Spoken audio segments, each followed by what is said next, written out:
Hello everyone, this is Jeff at Divine Cosmos, and this is a reading of my article entitled Moving Beyond Awakening Shock Syndrome.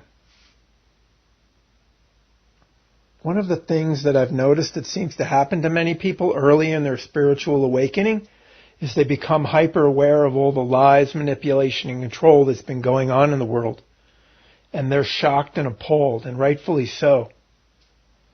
Some people get so fixated on these unsettling revelations, so obsessively focused on them, that they get themselves stuck in a state that is very counterproductive, that I've dubbed awakening shock syndrome. Although awareness is good, fixation is not. Here's why and how we can move beyond it. Disturbing truths revealed. There's plenty of disturbing truths to get obsessed over. Conspiracy theories abound on the internet and in our collective consciousness. The Illuminati control agenda, 9/11 was an inside job, manufactured terrorism, chemtrails, the UFO ET cover-up, and more, you name it. And there appears to be more than a little truth to much of this. It seems that a few very dark and self-serving people within our governments, banks, and corporations have been deceiving and manipulating us for their own economic and political gain for quite a while. The truth of much of these so-called theories appears to be fairly well supported if you're willing to keep an open mind and follow the trail of evidence presented by those who have studied it. Of course, you won't find much about this in the mainstream media because these channels are largely owned by the very people that are the perpetrators of the said deceptions and manipulations. Shocked and angered. It's a perfectly normal reaction to be deeply disturbed by these facts, even shocked and angered. And many of us go through a phase of intently focusing on these injustices, spending a significant amount of time reading books and articles on these topics, and passionately discussing them with our friends and family.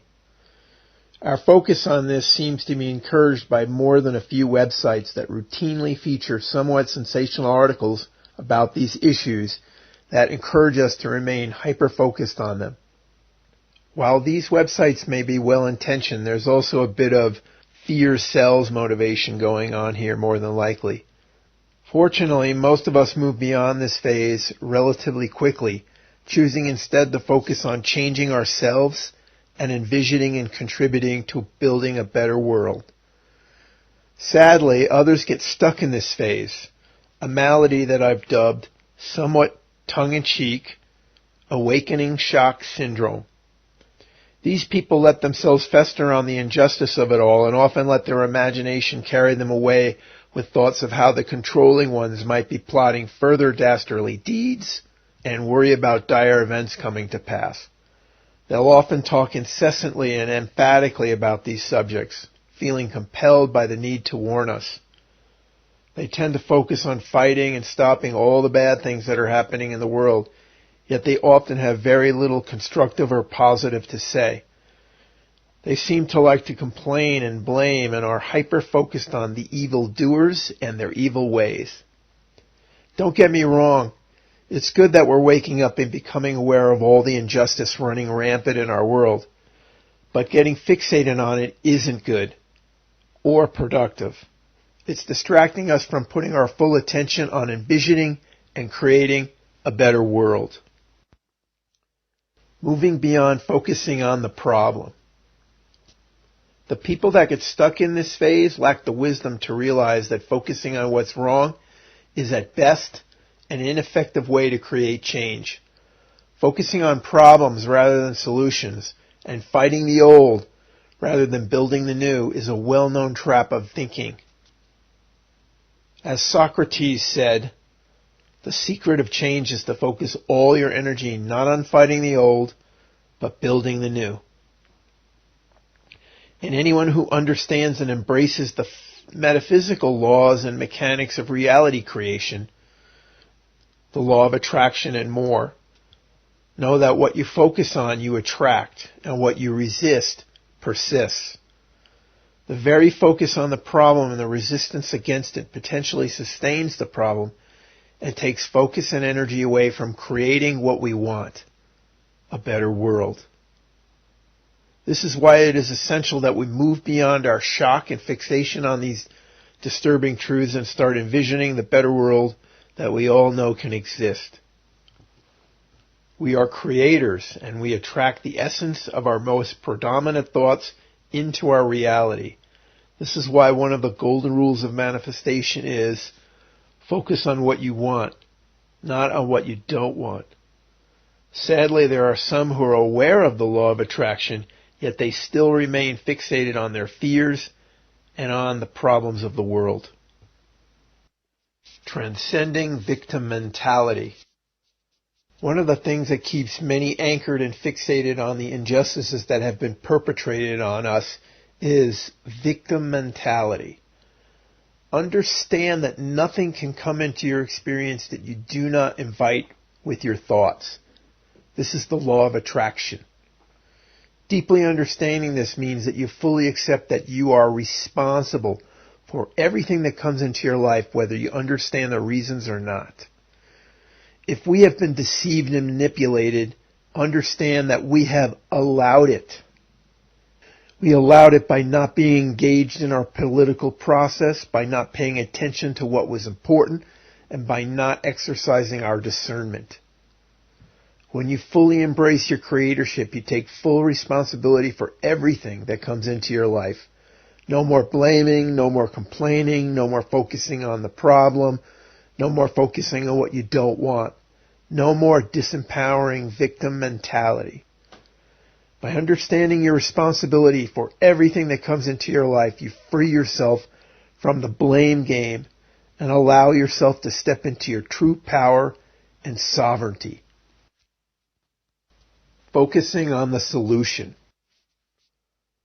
Focus on solutions, not problems, is a timeless pearl of wisdom and is true regardless of whether you believe in the strictly rational view of the nature of reality or you embrace the idea that reality is a creation of our thoughts.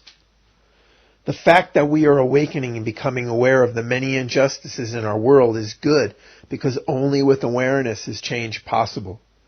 And there's nothing wrong with being disturbed by these things, but instead of getting fixated on them, let's use our awareness to motivate us to create a clear vision of the world as we would like it to be. Let's use our understanding of what has happened in the past to help us formulate our vision of the future. And then let's focus on that with all our hearts and minds.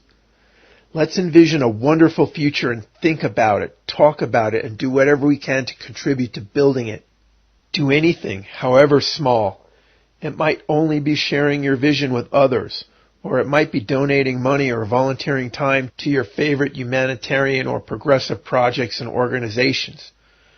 Learn about, share information about, and get involved in the new paradigms of the future, such as the sharing economy, conscious capitalism, food independence, contributionism, the clean energy movement, and so many more.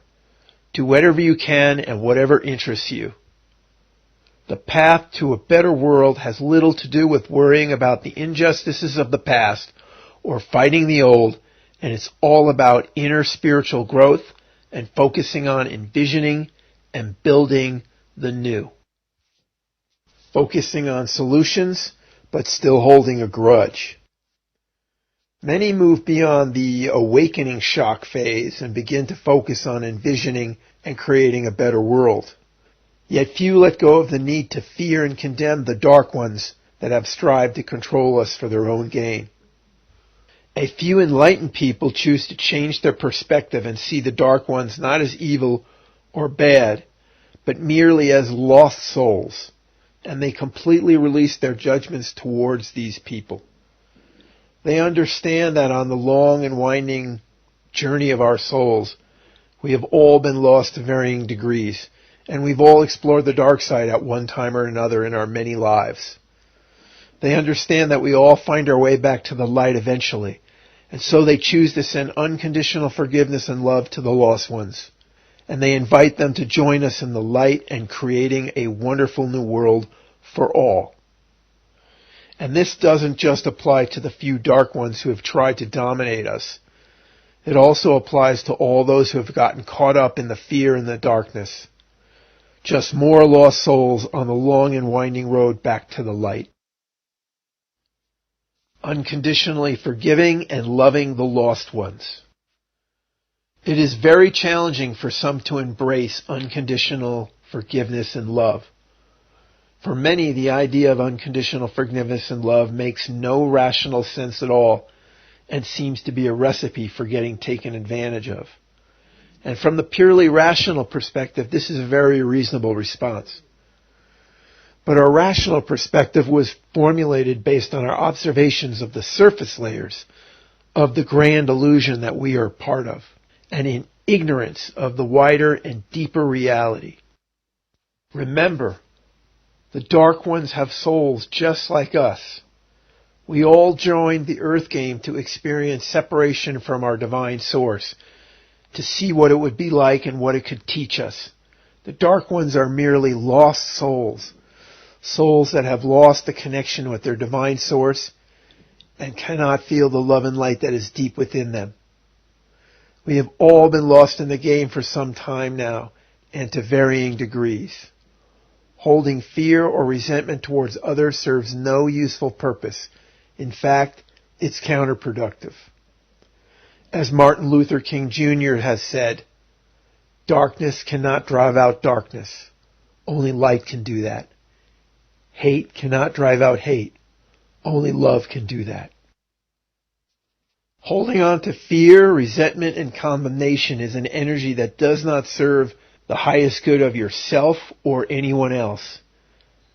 It only delays you taking full responsibility for your experiences and fully stepping into your power and sovereignty. Releasing our resentments and unconditionally forgiving and loving everyone has the power to transform our world if we'd only give it a chance. A prayer for the dark ones. Here is a prayer that I use to release my resentment and condemnation towards the dark and lost ones, and to send them love and light in the hope that they will join us. To all those on earth who have been playing the domination game, I say bravo. You have played your game with skill and cunning. You nearly controlled our entire world. You have demonstrated your prowess at deception, manipulation, and control, and I salute you. But now your game is over, and it is time to play a new game. The cooperation game. This game is far more challenging and rewarding than your domination game, and its goal is not to create wealth and power for a few, but to create abundance, prosperity, and happiness for all. We invite you to come play this new game with us. All we ask is that you open your hearts and embrace all the love and light that we are sending you. It is in this spirit that we welcome you with open arms to join us in the challenge and the rewards of creating heaven on earth, a world where everyone is prosperous and happy. And to those that have played this domination game so deftly, I say thank you. Thank you for teaching us a great lesson that we will never forget, an invaluable lesson about trusting ourselves, about being discerning, and about not giving away our power. And perhaps the greatest gift that this experience has provided us is the complete clarity that we now have about what we want to be and what kind of world we want to live in and intend to create. Thanks for listening. If you enjoyed this article, you might consider following my blog to get notified when I post new articles. Go to http://divine-cosmos.net to follow the blog and to check out my other articles.